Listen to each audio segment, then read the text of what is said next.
তোমাদের জন্য খুব সুন্দর একটা স্টোরি নিয়ে চলে এসেছি। আর এই স্টোরিটার নাম হচ্ছে সম্পর্ক। একটা সুন্দর সম্পর্ক তখনই টিকে থাকে যখন সেই সম্পর্কের যত্ন নেওয়া হয়। আবার দেখা যায় সম্পর্কের যত্ন না নিলে সেই সম্পর্কটা ভাঙতে শুরু করে এবং ভাঙতে ভাঙতে এক পর্যায়ে কোথায় যে চলে যায় তা হয়তো অনেকেই বুঝেন। একটা সুন্দর সম্পর্কের প্রয়োজন ভালোবাসা, বিশ্বাস, সেই সাথে অনেক যত্ন।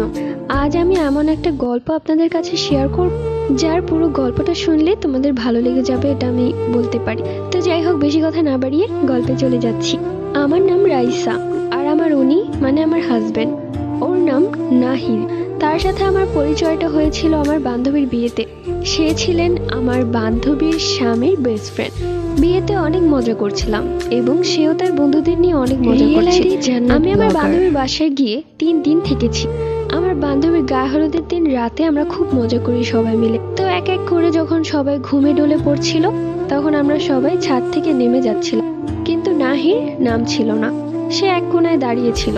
যখন আস্তে আস্তে সবাই নেমে যাচ্ছিল আমিও ঠিক করলাম আমি আর এখানে থেকে কি করব। তো আমিও নামতে যাব, ঠিক ওই মুহূর্তে নাহির আমাকে বলল, হ্যালো, আমি কি আপনার নাম্বারটা পেতে পারি? আমি একটু অবাক হলাম এবং কিছুটা ফান করেই বললাম, আপনাকে আমি চিনি না জানি না, আপনাকে নাম্বার দিতে যাব কোন দুঃখে? আপনি হচ্ছেন আমার বান্ধবীর বরের বেস্ট ফ্রেন্ড, ওইরকম তো কোনো আত্মীয় না। তো এতে নাহির খুব লজ্জা পেয়েছিল, তো সে আর কিছুই বলেনি। আমি নিচে নেমে আসি, কিন্তু আমার বারবার মনে হচ্ছিল যে ছেলেটার সাথে এভাবে কথা না বললেও হতো। এখন হয়তো তোমরা ভাবতে পারো যে ছেলের বেস্ট ফ্রেন্ড মেয়ের বাড়িতে কি করছে। আসলে ছেলে আর মেয়ের বাড়ি পাশাপাশি, আর এইভাবেই প্রেম হয়েছিল। তাই তারা সবাই মিলে ঠিক করেছিল যে গায়ে হলুদের অনুষ্ঠানটা একসাথেই করবে। তো ওই অনুযায়ী আর কি আমরা সবাই মিলে আড্ডা দিচ্ছিলাম। আমার বান্ধবী এর মধ্যে অনেক আগে গিয়ে ঘুমিয়ে পড়েছে, কেননা কালকে অনেক ভোরে উঠতে হবে।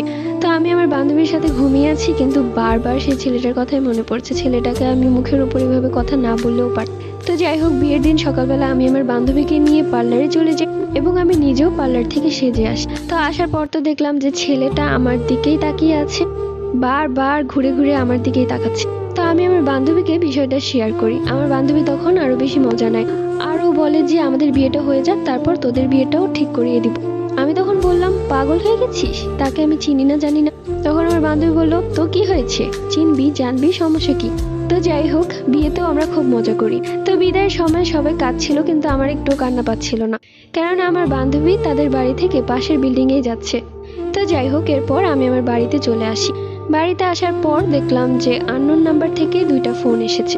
আমি ভাবলাম এই নাম্বার আবার কার। এরপর আরেকবার ফোন দেয়, আমি সাথে সাথে ফোন ধরি এবং সালাম দিয়ে বলি, কে আপনি?